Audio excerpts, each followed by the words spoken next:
નમસ્કાર મિત્રો, સ્વાગત છે આપ સૌનું 12મા ધોરણની અંદર 13મું ચેપ્ટર સંભાવના આપણે ભણીએ છીએ. આજે આપણે યાદચ્છિક ચલની વાત કરવી. ચાલો યાદચ્છિક ચલની વાત કરીએ. યાદચ્છિક ચલ એટલે શું? યાદચ્છિક ચલ એટલે એક વિધેય જ છે. યાદચ્છિક ચલ કયા પ્રકારના વિધેયને યાદચ્છિક ચલ કહેશું? તો યાદચ્છિક પ્રયોગનો નિદર્શાવકાશ, કોઈ પણ એક યાદચ્છિક પ્રયોગ હોય નો નિદર્શાવકાશ, એને તમે સંકેતમાં નિદર્શાવકાશને કેવી રીતના દર્શાવ્યો હતો? એસ અથવા તો યુ કયો છો. શક્ય પ્રયોગના શક્ય તમામ પરિણામોના ગણને નિદર્શાવકાશ કહેવાય. ઓકે, ક્લિયર છે? તો એક આવું વિધેય બનાવવામાં આવે. એક્સ નામ રાખો, એસ થી આર. પ્રદેશ ગણ એસ એટલે કે નિદર્શાવકાશ હોય એ પ્રકારના વિધેયને, આ એક્સ જે વિધેય બન્યું છે વિધેયને યાદચ્છિક ચલ કહે છે. ઓકે, બહુ સહેલી વ્યાખ્યા છે. યાદચ્છિક ચલ કહે છે.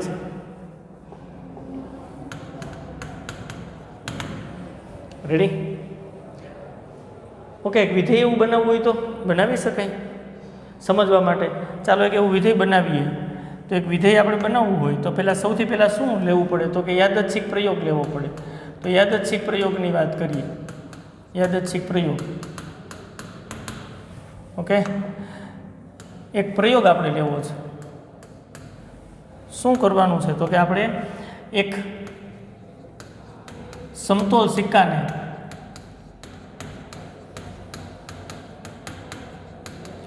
ક્રમશઃ બે વખત ઉછાળવામાં આવે છે, ફેંકવામાં આવે છે.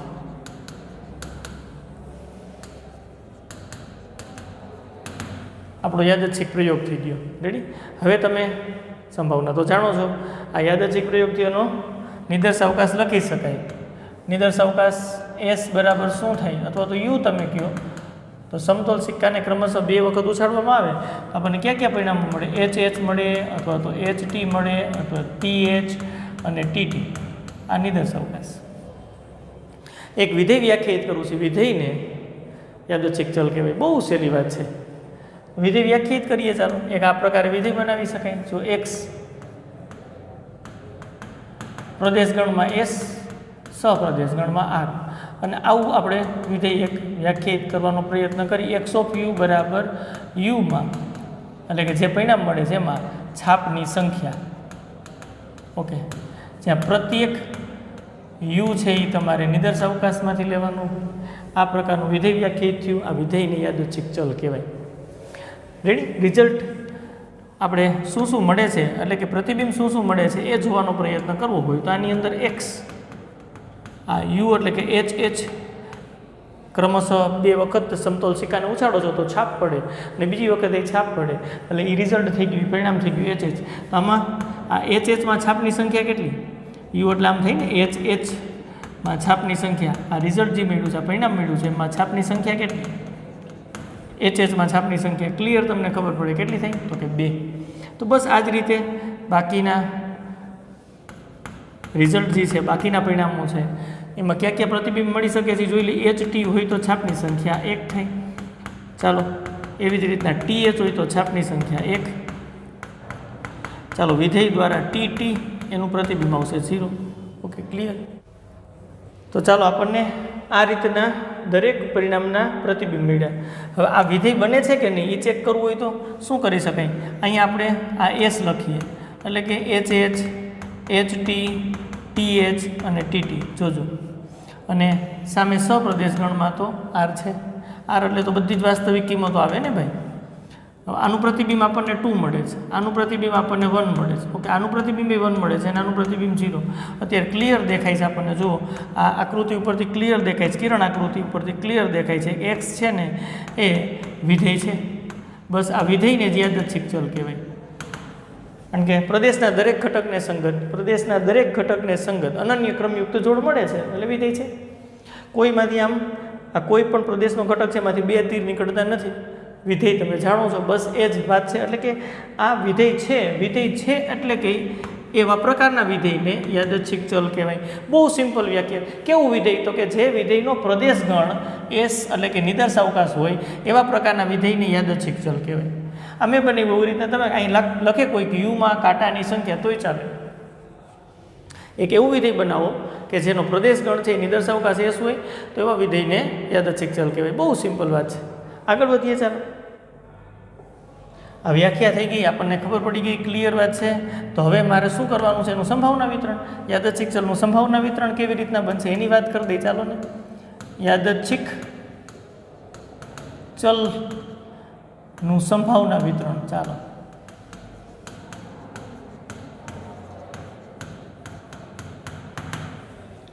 યાદચ્છિક ચલનું આપણે સંભાવના વિતરણ તૈયાર કરીએ. ઓકે, તો અહીંયા શરૂઆત તો અહીંથી જ કરશું. આ એક્સ એસથી આર ઉપર વ્યાખ્યાયિત કર્યું છે. આ યાદચ્છિક ચલ છે એટલે એક વિધેય છે. રેડી? અને આ એક્સનો વિસ્તાર ગણ તમને મળે. ધારો કે એક્સનો વિસ્તાર ગણ એટલે ખબર પ્રતિબિંબોનો ગણ. એક્સનો વિસ્તાર ગણ ધારો કે આ પ્રકારનો મળે. x1 x2 x3 આવા ઘટકો xn આ વિસ્તાર ગણ છે. તો આપણે અહીંયા યાદચ્છિક ચલ માટેની વ્યાખ્યાની આધારે એક ઉદાહરણ દેવાનો પ્રયત્ન કર્યો હતો. ઉદાહરણ દેવાનો પ્રયત્ન કર્યો હતો, આવો પ્રયોગ રાખ્યો, એનો નિદર્શાવકાશ લખ્યો અને એક વિધેય બન્યું. તો અહીંયા પણ એક્સનો વિસ્તાર ગણ તો તમને મળે જ છે. જો એક્સનો વિસ્તાર ગણ શું મળે છે? વિસ્તાર ગણ ઉદાહરણ સાથે સાથે એટલા માટે આપણે કરતા જઈએ છીએ તમને ખબર પડે 0 1 અને 2. ઓકે, હવે તમે આમ કમ્પેરિઝન કરી શકો છો. આ x1 પહેલો ઘટક, આ x2 બીજો ઘટક, આ x3 આમ. રેડી? પ્રતિબિંબોના ગણને વિસ્તાર ગણ કહેવાય. તો આ વિધેય એક્સનો વિસ્તાર ગણ આપણને મળે છે. રેડી? અને વિધેય એક્સની યાદચ્છિક ચલ કહેવાય એવું વિધેય કે જેનો પ્રદેશ ગણ નિદર્શાવકાશ હોય એની યાદચ્છિક ચલ કહેવાય. બહુ સહેલી વાત છે. હવે આ એક્સનો વિસ્તાર ગણ મળ્યો, તેથી આપણે અહીં કહી શકીએ કે આ એક્સ એ ધારણ કરેલી કિંમત એટલે કે વિસ્તાર ગણમાં જે કિંમત મળી છે એક્સ એ ધારણ કરેલી કિંમત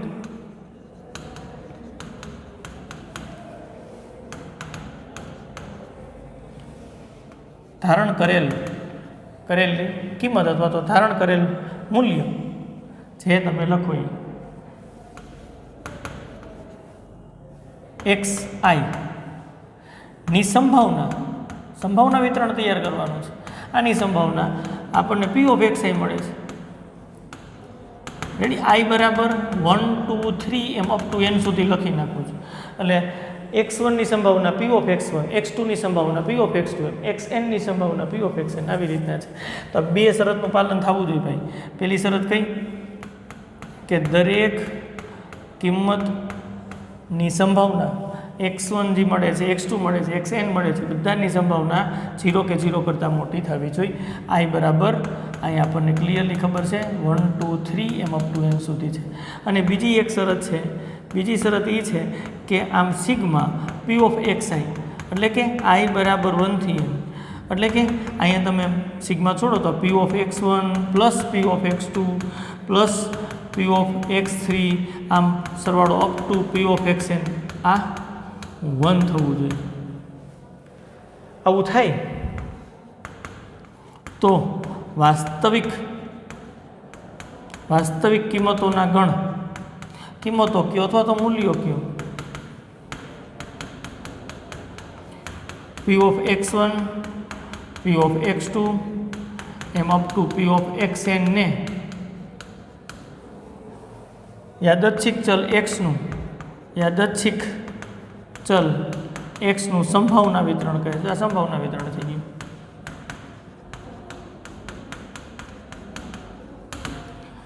બહુ સહેલી વાત છે. x છે યાદચ્છિક ચલ છે, x નો વિસ્તાર ગણ તમને મળે એટલે કે વિસ્તાર ગણ x1 x2 એમ xn મળે. તો x એ ધારણ કરેલ કિંમત એટલે કે વિસ્તાર ગણમાં જે કિંમત મળે છે એની સંભાવના p ઓફ xi હોય. આ બે શરતનું પાલન થવું જોઈએ. દરેક ઘટનાની સંભાવના 0 કે 0 કરતાં મોટી અને p of x1 plus p of x2 જે વિસ્તાર ગણની અંદર ઘટકો મળે છે એ બધા જ ઘટકો આગળ જે સંભાવના તમે શોધી x1 ઘટક છે વિસ્તાર ગણની અંદર જે મળે છે એની સંભાવના p ઓફ x1 કહેવાય. x2 આગળ જે ઘટક x2 મળે છે એની આગળની સંભાવના p ઓફ x2 કહેવાય. આ બધા જનો સરવાળો જો 1 થાય, આવું થાય, આ બે શરતનું પાલન થાય તો p of x1 p of x2 એમ p ઓફ xn ને સંભાવના વિતરણ કહેવાય. હવે આને કોષ્ટક સ્વરૂપે લખો ને તો ખૂબ સહેલું પડે. જો કોષ્ટક સ્વરૂપે આમ રજૂ કરી શકાય. કોષ્ટક સ્વરૂપે કેમ રજૂ કરી શકાય? તો કે અહીં x બરાબર x એટલે કે તમારે શું લખવાનું છે અહીંયા? તો કે અહીંયા x1 x2 આ જે વિસ્તાર ગણની અંદર આપણને જે રિઝલ્ટ મળે છે, પ્રતિબિંબ મળે છે એ લખીએ છીએ. x એ ધારણ કરેલી કિંમત લખીએ છીએ xn. ઓકે, અને નીચે p ઓફ x એટલે કે એની સંભાવના અહીંયા p ઓફ x1 પછી અહીંયા તમે લખી શકો પી ઓફ x2, અહીંયા પી ઓફ x3, એમ કન્ટિન્યુ અહીં લખી શકો પી ઓફ xn. આ રીતે કોષ્ટક સ્વરૂપે પણ સંભાવના વિતરણને રજૂ કરી શકાય. રેડી?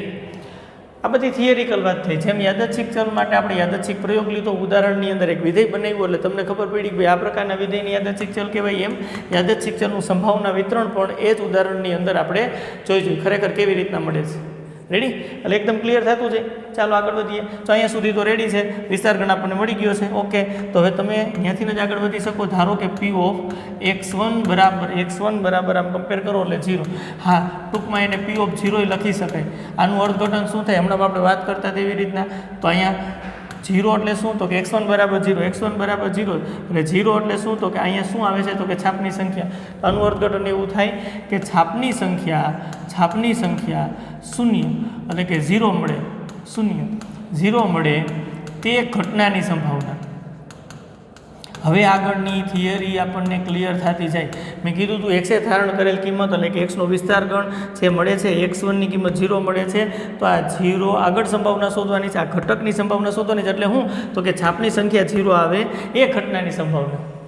એવી જ રીતના x2 બરાબર 1 હોય તો છાપની સંખ્યા 1 આવે તે ઘટનાની સંભાવના. x3 બરાબર 2 હોય તો આપણે એવું કહી શકીએ કે p ઓફ 2 એટલે શું? તો કે છાપની સંખ્યા 2 આવે આ ઘટનાની સંભાવના. આ સંભાવના જે મળી છે એ બે મુદ્દાનું પાલન કરે. દરેક જે આપણને સંભાવના મળે છે એની કિંમત 0 કે 0 કરતાં મોટી આવી જોઈએ અને બધાનો સરવાળો કરો તો 1 થઈ જાય. તો એ પ્રકારનું જે સંભાવના p ઓફ 1, p ઓફ 2 અને p ઓફ 0 મળે છે આને યાદચ્છિક ચલનું સંભાવના વિતરણ કહેવાય. આ બધી વાત કરી અહીં લખીએ એટલે આપણને ક્લિયર થતું જાય, કંઈ એમાં અઘરું તો છે નહીં. ઓકે, તો અહીં બરાબર આપણે શું લખી શકશે? કેટલી મળે સંભાવના? તો અહીં ક્લિયર તમને ખબર પડે, કુલ ઘટકો તો 4 છે. અરે n બરાબર 4 અહીંયા સ્પષ્ટ આમ જોઈ શકાય છે, કુલ ઘટકો 4 છે. રેડી? એમાંથી છાપની સંખ્યા 0 આવે એના માટેના અનુકૂળ ઘટકો કેટલા? તો કે 1 h. તો છાપની સંખ્યા તો 2 છે. પછી ht રાખો તો છાપની સંખ્યા 1 થાય, th રાખો તો છાપની સંખ્યા 1 થાય. છાપની સંખ્યા 0 આવે એવું અનુકૂળ ઘટક એક જ છે, એ tt છે, hh નહીં. જોઈ લ્યો ખાસ. ઓકે, એનું અર્થઘટન કે એ રિઝલ્ટ કયું મળે છે અહીંયા લખીએ તો tt. એનું અર્થઘટન કે 1/4. અહીંયા મેં સિમ્પલી 11મા ધોરણમાં આપણે જે સંભાવનાની ચર્ચા કરી હતી એ જ સંભાવનાનું સૂત્ર વાપર્યું છે r/n. r એટલે ઘટના માટેના અનુકૂળ ઘટકો, નીચે નિદર્શ અવકાશના કુલ ઘટકો. કુલ ઘટકો એટલે સમસંભાવી ઘટકો, r/n. આ dt એટલે ઘટક 1 મળે છે અને અહીં નિદર્શ અવકાશના 4 ઘટકો. સિમ્પલ વાત કરી. હા, બીજી રીતે છે સંભાવનાના ગુણાકારના નિયમથી નહીં કામ થઈ શકે. જો અત્યારે શું કરવાનું? તો પહેલું શું કરવાનું? ક્રમશઃ સિક્કાને ઉછાળવાનો. સમતોલ સિક્કાને પહેલી વખત ઉછાળો છો ત્યારે તમને એમાં લખ્યું છાપની સંખ્યા 0 થાય. પહેલી વખત ઉછાળો છો ત્યારે છાપ નથી મળતી. એનું અર્થઘટન કે કાંટો મળે છે. કાંટો મળે એની સંભાવના 1/2 થાય. હા, સમતોલ સિક્કાને ઉછાળો, છાપ પડે એની સંભાવના 1/2, કાંટો પડે એની સંભાવના 1/2. રેડી? એટલે પહેલી ઘટના એવું કે સમતોલ સિક્કાને પ્રથમ વખત ઉછાળીએ છીએ, ત્યારે એની અંદર કાંટો મળે છે. હા, એ ઘટના બને એની સંભાવના 1/2 થાય. એને ગુણાકારની અંદર શું કરવું? તો કે એને આનુષંગિક બીજી કઈ ક્રિયા થાય છે, એને આનુષંગિક બીજી કઈ ઘટના બને, એને આનુષંગિક બીજી વખત આપણે સમતોલ સિક્કાને ઉછાળીએ છીએ અને ત્યારે પણ કાંટો મળે એની સંભાવના શોધવી પડે. કારણ કે 2 વખત કાંટા મળે તો છાપની સંખ્યા 0 થાય અને બીજી વખત જ્યારે સમતોલ સિક્કાને ઉછાળીએ છીએ ત્યારે કાંટો પડે એની સંભાવના 1/2 થાય. તમે ગુણાકાર કરો એટલે ખરેખર 1/4 જ. રેડી? પણ r/n થી સીધું જ સમજાવી શકાય છે, તો આવું કંઈ કરવાની જરૂર નથી. રેડી? આગળ વધીએ, નો પ્રોબ્લેમ. અહીંયા p ઓફ x2 બરાબર 1 એનું અર્થઘટન અહીંયા p ઓફ 1 રાખવું પડે અને p ઓફ 1 રાખો ત્યારે અહીં ક્લિયર થઈ જાય. છાપની સંખ્યા કેટલી? તો કે 1.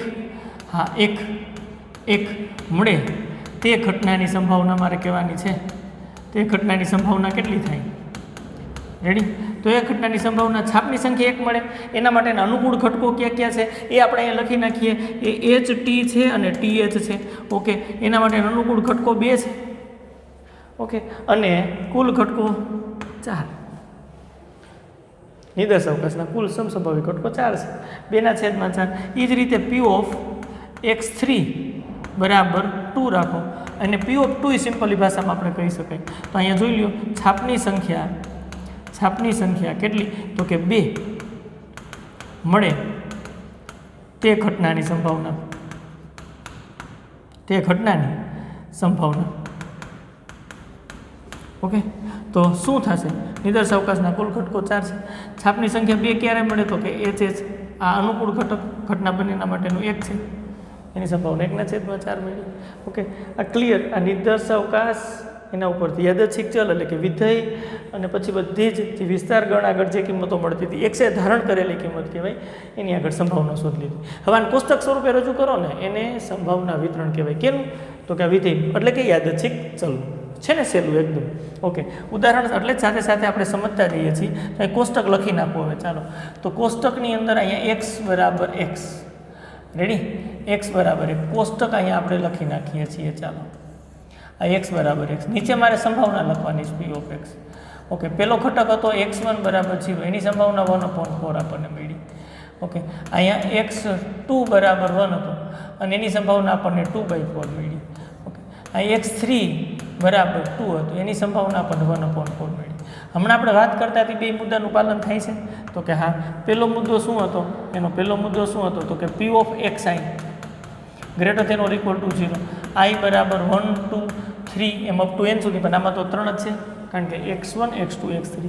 અને તમે બધામાં જોઈ શકો છો, જો ધારો કે p ઓફ હું x1 બરાબર 0 એટલે કે p ઓફ 0 લખું તો ક્લિયરલી તમને ખબર પડે 1/4 જો ગ્રેટર ધેન 0 છે. એવી જ રીતના p ઓફ x2 તમે લખો, x2 એટલે 1 બરાબર p ઓફ 1 તમે લખો તો 2/4. ઓકે, એ ગ્રેટર ધેન 0 છે. અને p ઓફ x3 જો તમે x3 બરાબર 2 છે એટલે કે p ઓફ 2 એટલે કે 1/4 ગ્રેટર ધેન 0 છે. ઓકે, પહેલી કન્ડિશનનું પાલન થાય છે. ઓકે, બીજી કન્ડિશન શું હતી? તો કે આવું હતું, સિગ્મા i બરાબર 1 થી n p ઓફ xi બરાબર 1 થવું જોઈએ. એટલે અહીંયા જુઓ i બરાબર 1 થી કેટલા રાખશું? તો કે 3, કારણ કે n બરાબર 3 છે. અને અહીંયા p ઓફ xi બરાબર કેટલું થવું જોઈએ? તો કે 1 થવું જોઈએ. 1 થવું જોઈએ. 1 થાય તો જ આ યોગ્ય સંભાવના વિતરણ છે એવું કહી શકાય. ઓકે, ડન, બરાબર. ચાલો, અહીંયા સિગ્મા i બરાબર 1 થી એનની જગ્યાએ આપણે 3 મૂકી દઈએ, એનની જગ્યાએ આપણે 3, અને અહીંયા આવશે p ઓફ xi. ઓકે, ચાલો આને આમ i બરાબર 1 રાખો એટલે p ઓફ x1, આગળ સિગ્મા એટલે સરવાળો, x બરાબર અહીં i બરાબર 2 એટલે p ઓફ x2 થાય, વળી પાછું સિગ્મા એટલે સરવાળો, i બરાબર 3 કિંમત અહીં આવશે એટલે p ઓફ x3. આને આમ લખી શકાય p ઓફ x1 એટલે તો 0 છે એટલે p of 0 plus p of 1 x2 બરાબર 1 છે અને x3 બરાબર 2 છે, p ઓફ 2.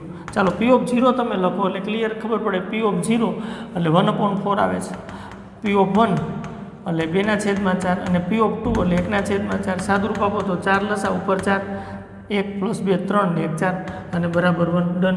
આ બીજા મુદ્દાનું પાલન થાય છે. એનું અર્થઘટન કે સંભાવના વિતરણ તમે જે જોઈતું છે ને એ યોગ્ય છે, સાચું છે. સંભાવના વિતરણ સુધી ક્લિયર. હવે આ યાદચ્છિક ચલના મધ્યકની વાત કરવી છે. ઓકે, યાદચ્છિક ચલ એટલે ખબર છે? તો કે આ પહેલેથી ચર્ચા કરીએ છીએ. યાદચ્છિક ચલ એટલે એક વિધેય છે કે જેનો પ્રદેશગણ નિદર્શ અવકાશ હોય. હવે એના મધ્યકની વાત કરવી છે. એનો મધ્યક, તો એનો મધ્યક કેવી રીતના વ્યાખ્યાયિત થાય? તો એનો મધ્યક આવી રીતના વ્યાખ્યાયિત થાય. સંભાવના વિતરણ તો હોવું જ જોઈએ. x યાદચ્છિક ચલ હોય, આ x s થી r યાદચ્છિક ચલ છે. ઓકે, અને એનું સંભાવના વિતરણ જો આવી રીતના આપણને મળતું હોય, અહીંયા x બરાબર x સંભાવના વિતરણ કોષ્ટક સ્વરૂપે આપણે અહીં રજૂ કરી તો આ રીતનું સંભાવના વિતરણ આપણને મળતું હોય.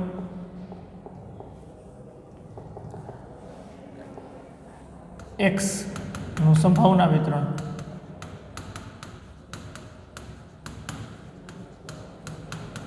કોષ્ટક સ્વરૂપે એને સંકેતમાં કેમ લખી શકાય? કયો? ચાલો, યાદચ્છિક ચલના મધ્યકની આપણે ચર્ચા કરવા જઈ રહ્યા છીએ. ઓકે, આ મેળવું એવું જ મળે ને સંભાવના વિતરણ. વ્યાપક રીતે લખવું હોય તો કેમ લખી શકાય? એ ખાલી જોઈ લ્યું.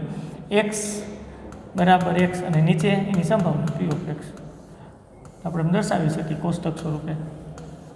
રેડી? અહીંયા તમે x1 રાખો તો નીચે એની સંભાવના, અહીં x2 તો નીચે એની સંભાવના, આમ કન્ટિન્યુ ચાલે. અહીંયા xn ઘટક હોય, અહીં એની સંભાવના. રેડી? કઈ બે શરતનું પાલન કરે એ અહીં લીધી છે. Okay, p of xi greater than or equal to 0 અને સિગ્મા i બરાબર 1 થી n p ઓફ xi બરાબર 1 થવું જોઈએ. તો સંભાવના વિતરણ છે. યોગ્ય છે, આ બે શરતનું પાલન થાય છે. તો એનો મધ્યક આવી રીતના વ્યાખ્યાયિત થાય. મધ્યકને છે ને સંકેતમાં મ્યુ વડે દર્શાવે અથવા તો એને ગાણિતિક અપેક્ષા કહેવાય, ઈ ઓફ એક્સ, એને ગાણિતિક અપેક્ષા કહેવાય. અને મળે આમ સિગ્મા આઈ બરાબર 1 થી n xi into P of x આમ મળે. આઈ બરાબર 1 થી n xi into P of x. છૂટું પાડીને લખો એટલે ખબર પડે મધ્યકને મ્યુ અથવા તો xi કહેવાય. યાદચ્છિક ચલ x નો મધ્યક લખી છે એટલે આવું થાય x1 p of x1 plus x2 into p of x2 એમ પ્લસ આમ કન્ટિન્યુ આગળ xn into p of xn. જો આવી રીતની વાત છે અને ગાણિતીય અપેક્ષા અથવા તો મધ્યક કહેવાય. રેડી? આ ઘટક છે થોડુંક આગળ લખીએ દેખાય.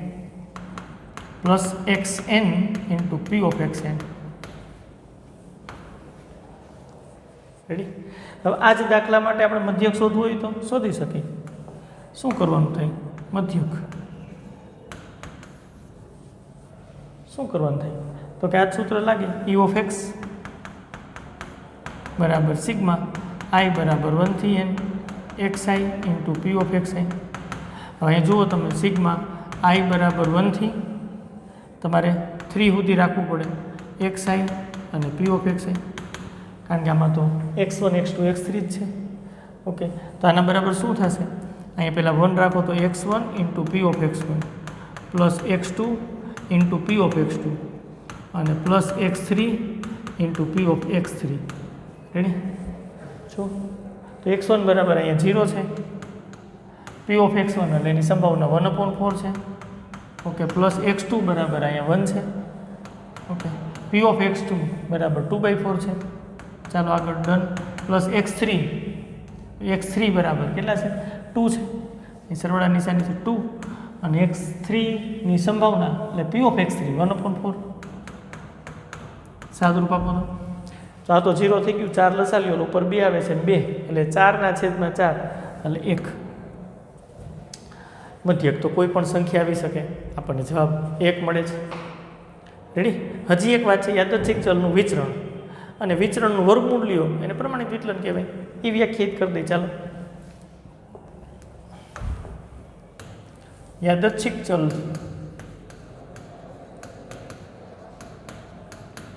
x નું વિચરણ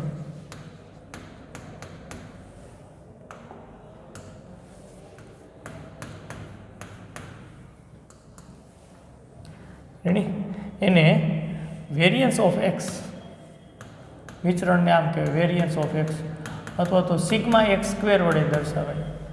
અને સૂત્ર આવું છે સિગ્મા i બરાબર 1 થી n xi માઇનસ મ્યુ એટલે તમને ખબર છે યાદચ્છિક ચલનો મધ્યક આખા કાઉન્સનો સ્ક્વેર એને ગુણ્યા p ઓફ xi.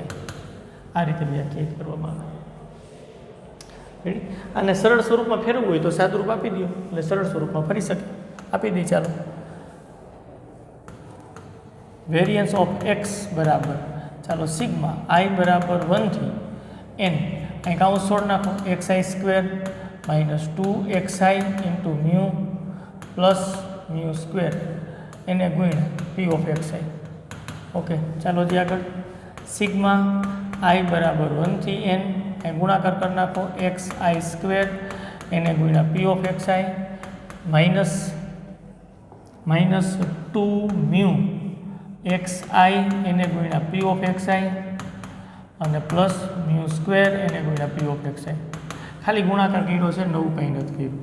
હવે સિગ્મા આપી દો તો સિગ્મા i બરાબર 1 થી n xi સ્ક્વેર એને ગુણ્યા p ઓફ xi. રેડી? પછી માઇનસ આ i ચલ છે, i બરાબર 1 2 3 એમ થઈ તો 2 મ્યુ છે એ 12 સિગ્મા i બરાબર 1 થી n xi into p of xi. આગળ plus mu square 12 sigma i બરાબર 1 થી n p ઓફ xi. ચાલો, સિગ્મા i બરાબર 1 થી n xi square into p of xi minus 2 mu ગુણ્યા આ શું થશે? મ્યુ થઈ મધ્યક જ થઈ. સિગ્મા i બરાબર 1 થી n xi into p of xi મધ્યક વ્યાખ્યાયિત કર્યો. સિગ્મા આઈ બરાબર 1 થી n xi into P of x એટલે મધ્યક મ્યુ કહેવાય. ઓકે, અને બીજું આ છે સિગ્મા આઈ બરાબર 1 થી n પી ઓફ એક્સ આઈ બરાબર 1 થાય. એ આપણને ખબર છે. બીજો મુદ્દો સંભાવના વિતરણ છે. યોગ્ય સંભાવના વિતરણ છે. બે કિંમત મૂકી દે, અહીંયા મ્યુ મૂકી દે પ્લસ મ્યુ સ્ક્વેર અને આ સિગ્મા આઈ બરાબર 1 થી n પી ઓફ એક્સ આઈ બરાબર 1 થશે. તો આ 2 ગુણ્યા મ્યુ એટલે 2 mu square plus mu square એટલે શું આવે? આને કહી દઈ e ઓફ એક્સ સ્ક્વેર, આ e ઓફ એક્સ સ્ક્વેર કહી દઈ માઇનસ આ થઈ જાય mu square minus 2 mu square plus mu square એટલે માઇનસ મ્યુ સ્ક્વેર. ઓકે, આ e ઓફ એક્સ સ્ક્વેર અને આ મ્યુ એટલે એને e ઓફ એક્સ એ કહેવાય ને, કોઈ વાંધો નહીં, આખા કાઉન્સનો સ્ક્વેર યાદ રાખો. સહેલું રહે જો આ વેરિયન્સ ઓફ એક્સ એટલે કે યાદચ્છિક ચલ એક્સનું વિચરણ e of x square minus e of x આખા કાઉન્સનો સ્ક્વેર. જ્યાં ચોખવટ તો કરવી પડે ને ભાઈ કે e ઓફ એક્સ સ્ક્વેર એટલે શું? જો આને આપણે e ઓફ એક્સ સ્ક્વેર કીધું છે એટલે ખરેખર આવું થાય સિગ્મા i બરાબર 1 થી n xi square into P of x I. Ready?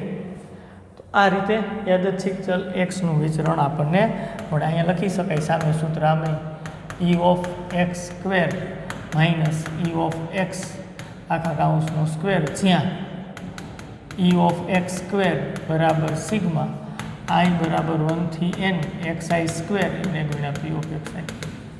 Ready? અને ફાઇનલી પ્રમાણિત વિચલનની આપણને ખબર પડી ગઈ. યાદચ્છિક ચલ એક્સનું પ્રમાણિત વિચલન એને સિગ્મા એક્સ કહેવાય. વર્ગમૂળની અંદર વેરિયન્સ ઓફ એક્સ વિચરણ જે મળે છે એના ધન વર્ગમૂળને પ્રમાણિત વિચલન કહેવાય. ક્લિયર? એટલી વાત છે. રેડી?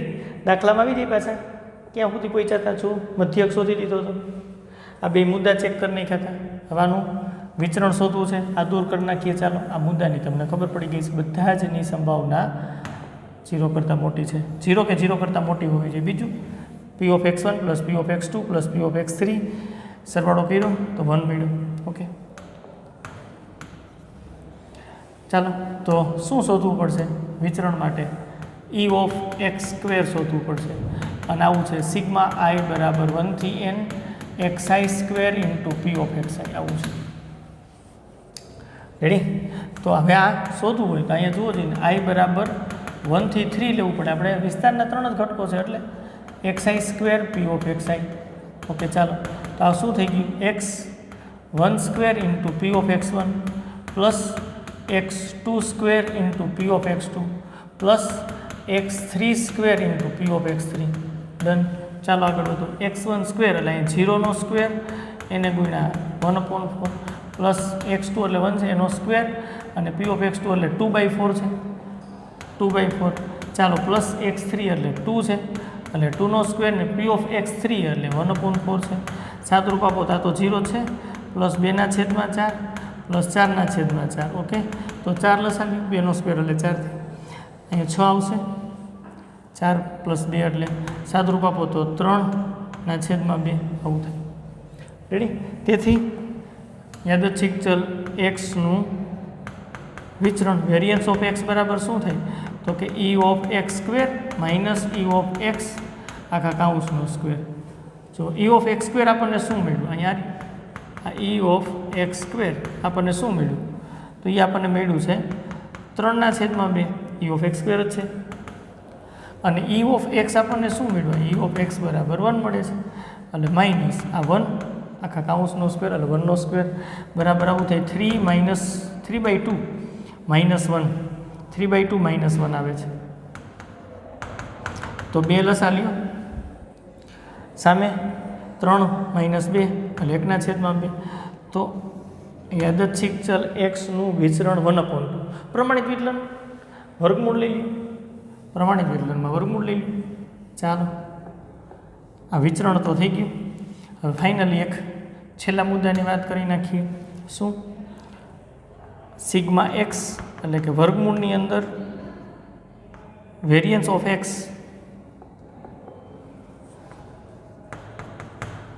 એને આપણે શું કહેતા હોય? પ્રમાણિત વિચલન. કેટલું થાય? તો કે વર્ગમૂળની અંદર 1/2 એટલે 1નું વર્ગમૂળ 1 અને √2 આ મળે છે એ આપણને વિચરણ મળે છે અને આ મળે છે પ્રમાણિત વિચલન મળે છે. એટલે યાદચ્છિક ચલની સંપૂર્ણ વાત પૂરી. યાદચ્છિક ચલ એ નવું કાંઈ નથી, એક વિધેય જ છે જેનું પ્રદેશગણ છે, એની દર્શાવકાશ છે. હવે વિધેય તમને મળ્યું છે, જો આ ઉદાહરણ આપણે લીધું હોય, વિધેય આપણને મળ્યું છે, યાદચ્છિક પ્રયોગ નિદર્શાવકાશ આ વિધેય મળ્યું છે, એને યાદચ્છિક ચલ કહેવાય. વિસ્તાર ગણ મળે, એ વિસ્તાર ગણ x1 x2 x3 એમ x4 x5 એમ xn સુધીના ઘટકો મળી શકે. હવે દરેક ઘટકો આગળ તમે એની સંભાવના શોધી લ્યો. એ સંભાવના શોધ્યા પછી 2 શરતનું પાલન થવું જોઈએ. કઈ 2 શરત? તો કે દરેકની સંભાવના 0 કે 0 કરતાં મોટી અને p of x1 plus p of x2 plus p of x3 એટલે કે x એ ધારણ કરેલી કિંમત જેટલી મળતી હોય બધાનો સરવાળો કરો તો કુલ કેટલો થઈ જવો જોઈએ? સરવાળો 1. આ 2 શરતનું પાલન થાય તો એને યોગ્ય સંભાવના વિતરણ કહેવાય. આ રીતે સંભાવના વિતરણ તૈયાર થાય. સંભાવના વિતરણ તૈયાર થઈ ગયા પછી આ સંભાવના વિતરણ આ p of 0 p of 1 p of 2 આ પ્રમાણે આપણને સંભાવના મળી ગઈ. સંભાવના વિતરણ તૈયાર થઈ ગયા પછી એનો મધ્યક શોધવાનો આવે તો u ઓફ x અથવા તો મ્યુ અને ગાણિતીય અપેક્ષા કહેવાય. કેવી રીતના મળે? તો કે સિગ્મા i બરાબર 1 થી અને xi into p of xi. Okay, clear છે? મળી જાય. અને એના પરથી પછી આગળ e ઓફ x સ્ક્વેર એ શોધી શકાય. સિગ્મા i બરાબર 1 થી અને xi સ્ક્વેર અને p ઓફ xi. આ સંભાવના વિતરણ યોગ્ય સંભાવના વિતરણ છે, કારણ કે પહેલી બી શરતનું પાલન કરે. પહેલી શરત દરેક ઘટનાની સંભાવના 0 કરતાં મોટી છે, 0 કે 0 કરતાં મોટી હોય છે અને બધાનો સરવાળો કરો તો 4 લસા 1 + 2 + 1 4/4 એટલે 1 આવે છે. Okay, done. અને એ રીતે પછી તમે વિચરણ શોધી શકો. ક્લિયર? Okay, ready. હવે આપણે વાત કરવી છે બર્નૌલી પ્રયત્નોની, એટલે કે દ્વિપદી વિતરણની. તો ચાલો એની વાત કરીએ. બર્નૌલી પ્રયત્ન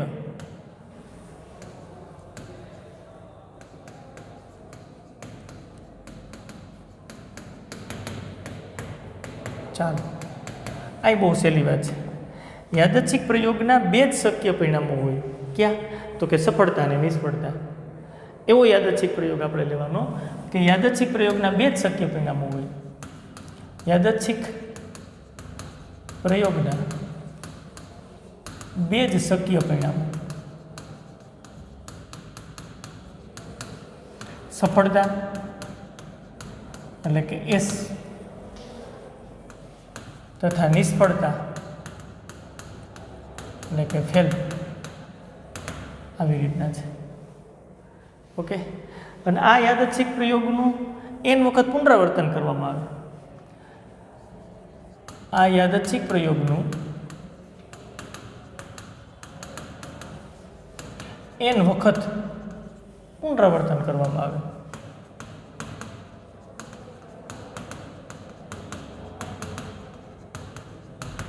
તો પ્રત્યેક એટલે કે દરેક પ્રયત્ને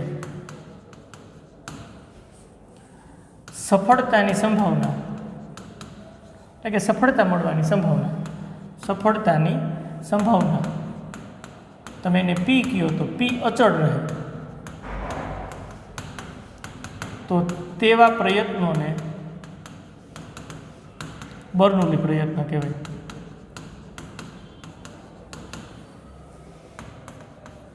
આ બર્નૌલી પ્રયત્નોની વાત છે. સમજવાનો પ્રયત્ન કરીએ ખરેખર શું છે.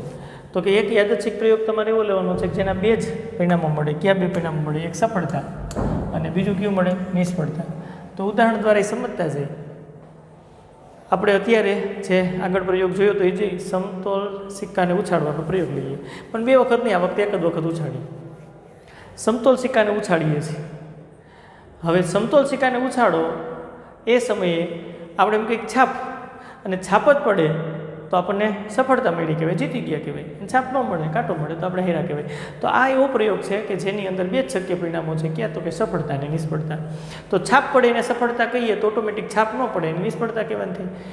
રેડી? હવે આ જે પ્રયોગ છે એનું આપણે કેટલી વખત? તો કે n વખત પુનરાવર્તન કરવાનું છે. અહીંયા આપણને n વખત પુનરાવર્તનની વાત કરી છે. n એટલે કોઈ પણ એક સંખ્યા હોય. ધારો કે આપણે જે પ્રયોગ મેં ચર્ચા કરી છે કે ભાઈ એક સમતોલ સિક્કાને ઉછાળીએ છીએ અને છાપ પડે એને સફળતા કહીશું. આ પ્રયોગ આપણે 8 વખત કરીએ છીએ. પુનરાવર્તન. સિક્કો ઉછાળ્યો, જોયું, છાપ પડે તો સફળતા, છાપ ન મળે તો નિષ્ફળતા. શક્ય 2 જ પરિણામો છે. 8 વખત એકને એક પ્રયોગનું પુનરાવર્તન કરીએ. આવું કરીએ તો પ્રત્યેક પ્રયત્ને સફળતાની સંભાવના p છે ને એ અચળ રહે. એવા પ્રયત્નોને બર્નોલી પ્રયત્ન કહેવાય. તો પહેલી વખત તમે પ્રયોગ કરો છો, પહેલી વખત સમતોલ સિક્કાને ઉછાળો છો ત્યારે તમે સફળ થવાની સંભાવના શું, છાપ પડવાની સંભાવના શું, તો 1/2. ક્લિયર? સમતોલ સિક્કાને ઉછાળો છો ત્યારે છાપ પડેની સંભાવના 1/2. છાપ પડે એટલે તમે જીતવાના છો, એટલે સફળતાની સંભાવના P 1/2 થાય. ક્લિયર? હવે સમતોલ સિક્કાને પાછો ઉછાળો ત્યારે છાપ પડેની સંભાવના 1/2 જ થાય. સમતોલ સિક્કાને ત્રીજી વખત ઉછાળો ત્યારે છાપ પડેની સંભાવના 1/2 જ થાય. તો આવી રીતના 8મી વખત સમતોલ સિક્કાને ઉછાળો ત્યારે છાપ પડેની સંભાવના 1/2 થાય. તો બસ આ પ્રકારના જે પ્રયત્નો કર્યા છે ને એને બર્નોલી પ્રયત્ન કહેવાય. ક્લિયર? આના ઉપરથી મુદ્દા ક્યાં ક્યાં મળી શકે, તો મુદ્દા તો જો આપણને ક્લિયર થયા. શું? આની અંદર પેલું કે બર્નોલી પ્રયત્ન પરસ્પર નિરપેક્ષ છે. બીજો મુદ્દો આપણને નહીં મળે કે બર્નોલી પ્રયત્નોમાં સફળતાની સંભાવના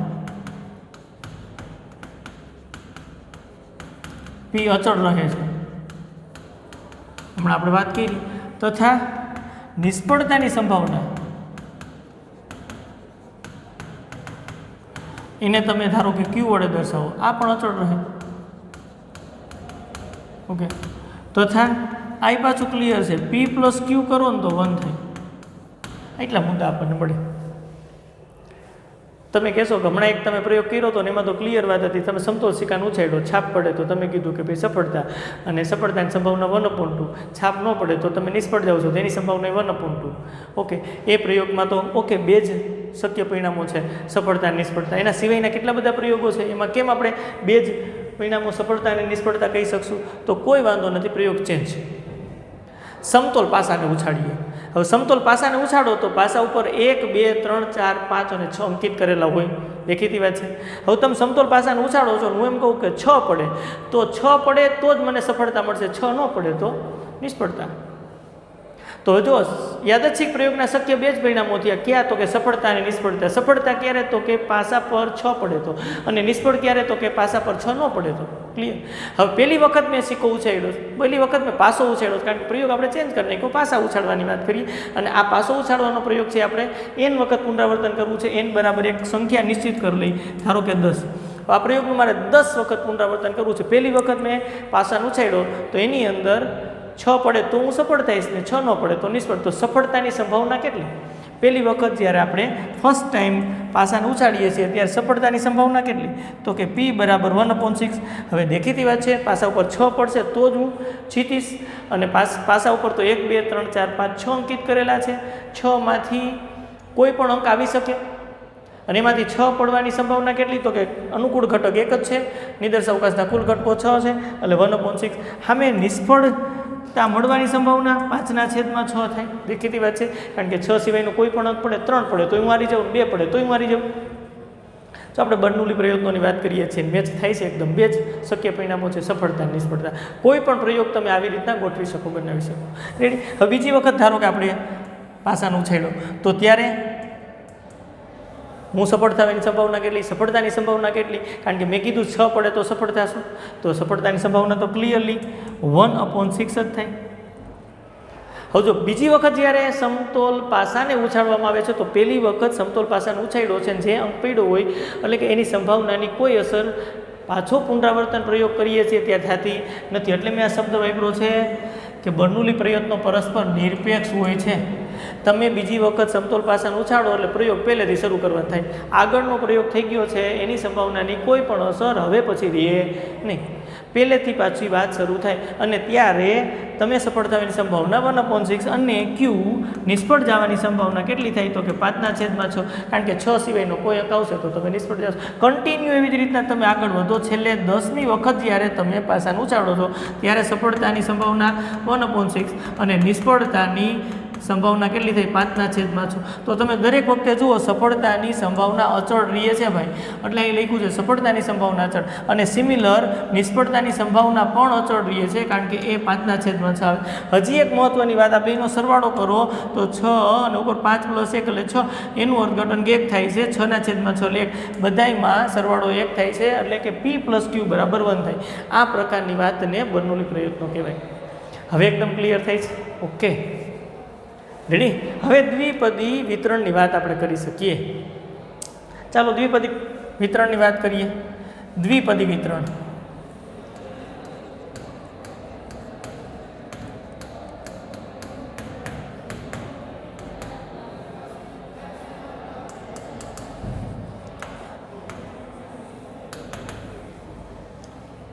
યાદચ્છિક પ્રયોગ કેવો લેવાનો છે?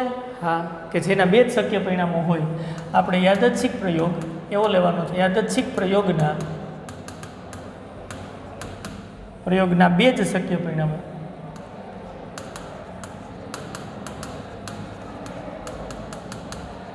ક્યાં હોય? સફળતા S તથા નિષ્ફળતા છે F છે. આ પ્રકારે તમે બનાવો તો બર્નોલી પ્રયત્નોની શ્રેણી મળે. રેડી? યાદચ્છિક પ્રયોગ માટે બર્નોલી પ્રયત્નોની શ્રેણી મળે. તો બર્નોલી પ્રયત્નોની શ્રેણીમાં x સફળતાની સંખ્યા દર્શાવે. x શું દર્શાવે? સફળતાની સંખ્યા. કેટલી વખત તમે સફળ થાવ છો.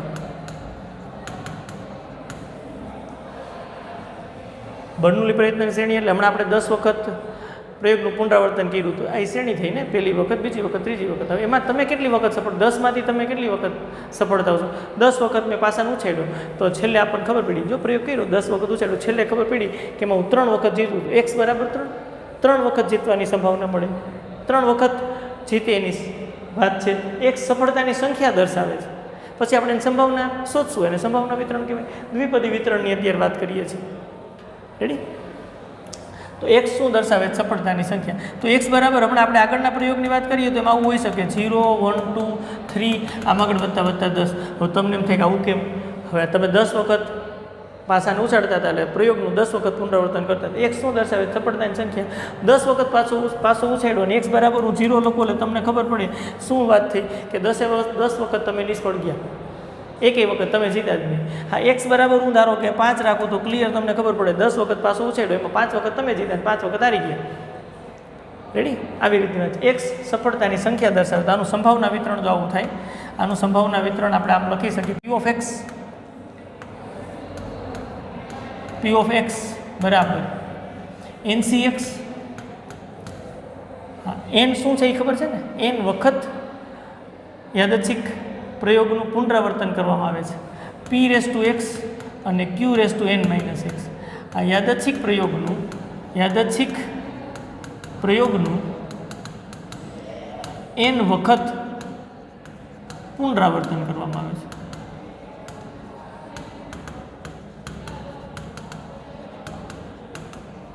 આ n વખત પુનરાવર્તન કરવામાં આવે, તેમાં x સફળતાની સંખ્યા, બર્નોલી પ્રયત્નોની જે શ્રેણી મળશે એમાં x સફળતાની સંખ્યા દર્શાવશે.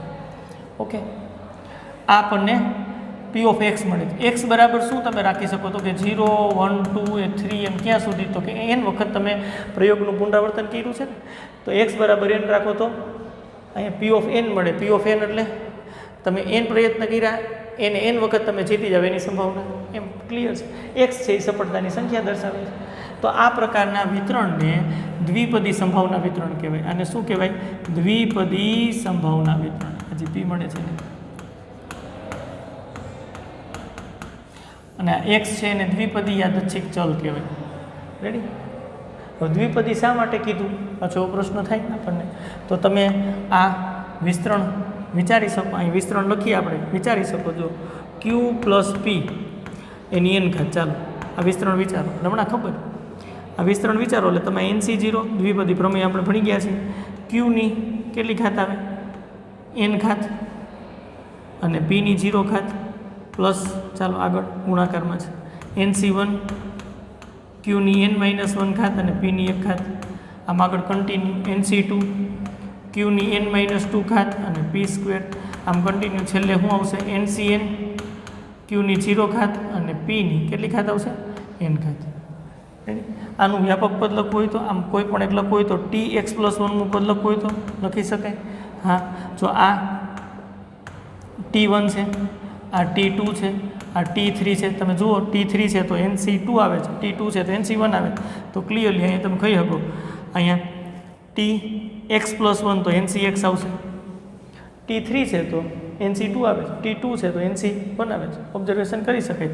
અને NC2 છે તો q⁻n-2 બેની બાદબાકીની p² તો અહીંયા શું આવશે, ચાલો q⁻n-x p⁻x અને આમ લખી શકાય ને NCx આ p⁻x ને પહેલાં લખી અને q⁻n-x. તો જુઓ જીને આ જે તમે લખ્યું છે ને આ એ શું છે તો કે આ વિસ્તરણનું x+1 નું પદ જ તમે લખો છો અને અહીંયા બે પદ છે એની ઘાત n છે એટલે આ દ્વિપદી પ્રમેય છે, એટલે દ્વિપદી વિતરણ, દ્વિપદી સંભાવના વિતરણ એવું નામ આવ્યું છે. ઓકે, હજી થોડું ક્લિયર કરી લેજો.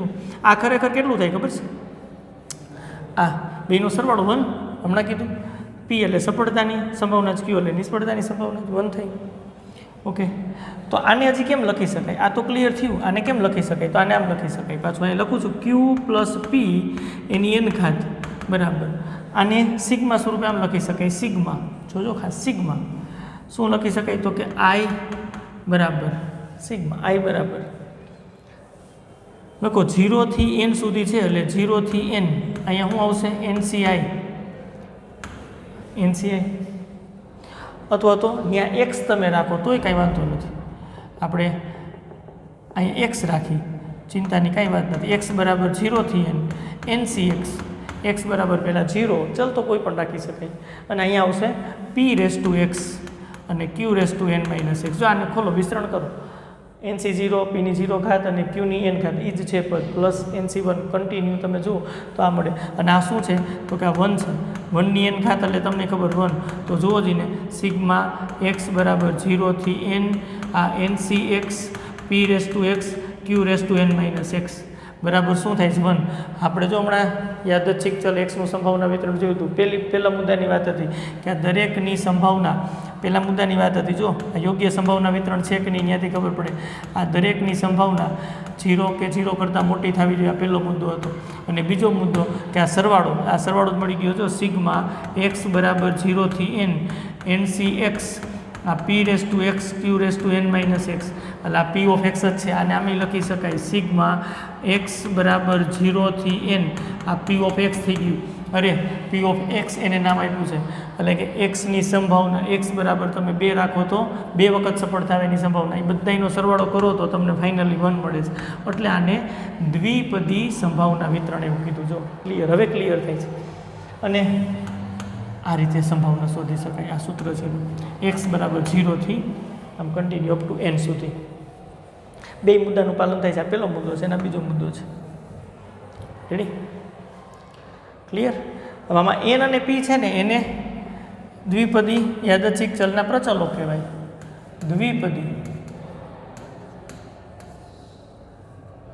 વિતરણ માટેના પ્રચલો ક્યાં?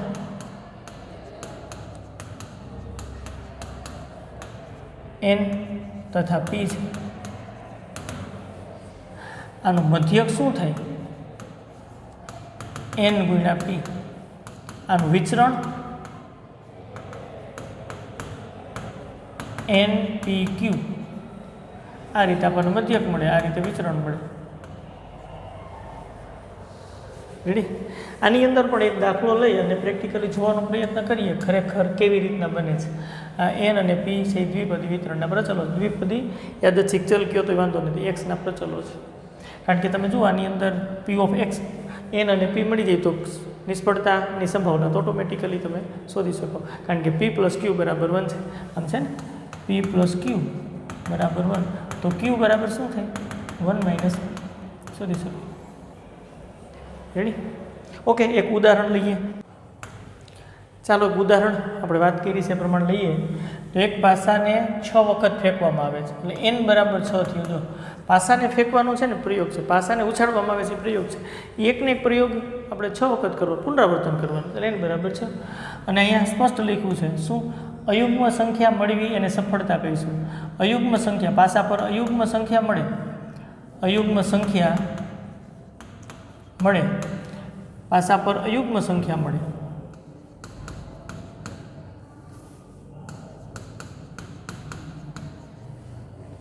તેને સફળતા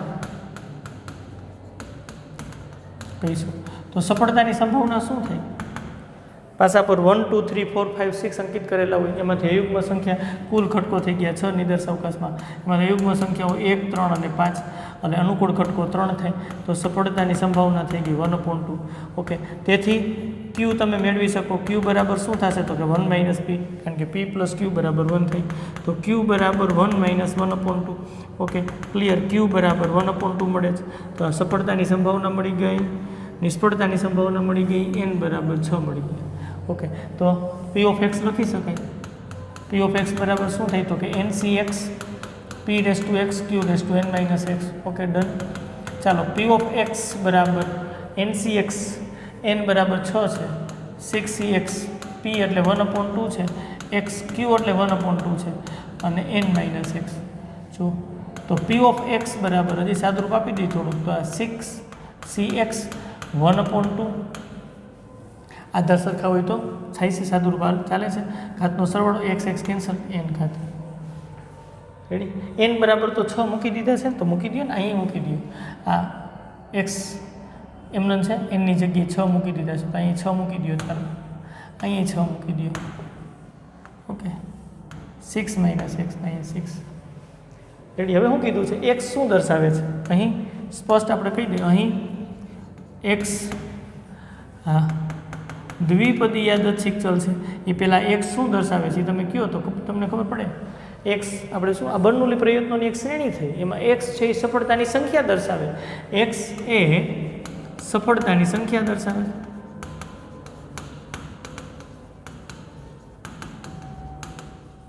આ x છે એ દ્વિપદી યાદચ્છિક ચલ થયો.